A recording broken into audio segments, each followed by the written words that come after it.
خب سلام، امیدوارم که حالتون خوب باشه. با قسمت اول برنامه در خدمتتونم.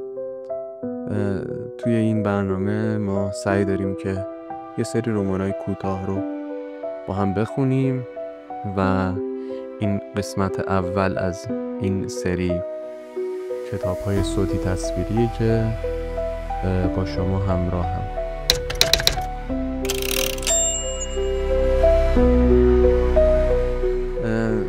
راستش چون اولین دفعه است دارم سعی میکنم که یکم مثلا بتونم راحت تر باشم با این وضعیت. تا حالا من جلو دوربین نیومدم و طبیعیه به نظره. خب کتابی که برای اولین سری انتخاب کردم کتاب خاطرات یک آدم کشه نامش. امیدوارم که نور انقدر کافی باشه که بتونید ببینیدش. خاطرات یک آدم کش که نوشته کیم یونگ ها هستش. قسمت اول احتمالاً به درباره نویسنده و مقدمه داستان بسنده کنیم و قسمت بعدی کتاب رو شروع کنیم به خوندن. کتاب رو هم انتشارات نشر چشمه چاپ کرده. چاپ 32 من الان دارم که ترجمه خاطره کرد کریمیه. بریم که با هم شروع کنیم کتاب رو. امیدوارم شما هم دوست داشته باشید. امیدوارم دنبال کنید قسمت ها رو، با هم پیش بریم. برای من تجربه خوبی باشه، برای شما تجربه خوبی باشه و همین.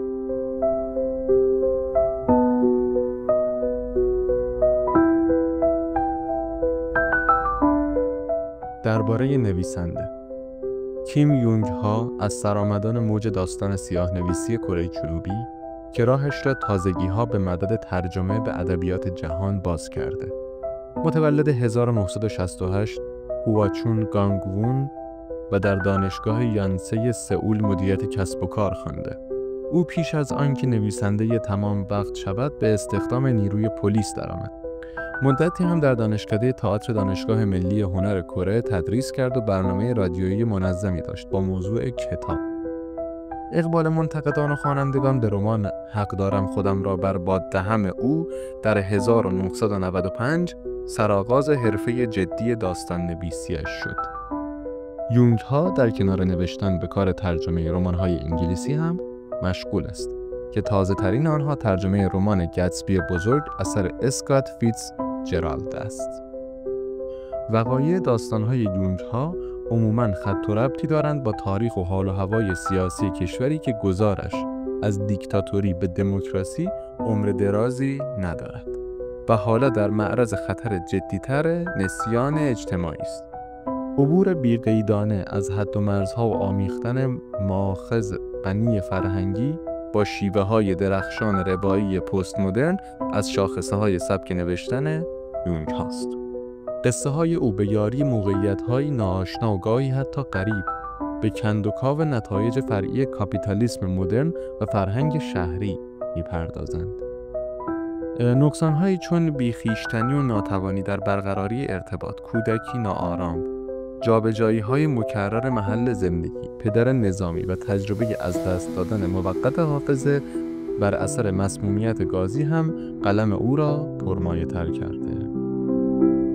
از دیگر آثار پرآوازه یونگ ها می شود به گل سیاه، تأملی باریک بینانه بر اماکن بیرون ماندن از جمع یک ملت و پیجو، تجسم ویرانگر رابطه میان واقعیت و خیال اشاره کرد. کیم یونگ ها از نویسندگان افتخاری نیویورک تایمز بین الملل هم هست و آثارش تا به حال به بسیاری از زبانهای دیگر از جمله انگلیسی، فرانسوی، آلمانی و ترکی ترجمه شدند.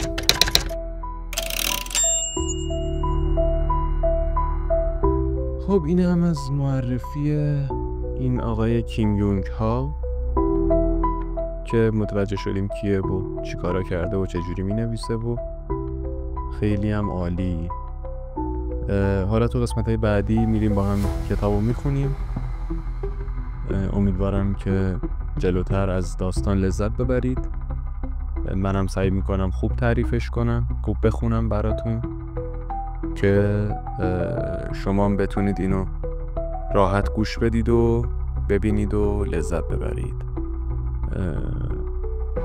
من این قسمت ازتون خداحافظی میکنم تا قسمت بعدی. خدا نگهدار.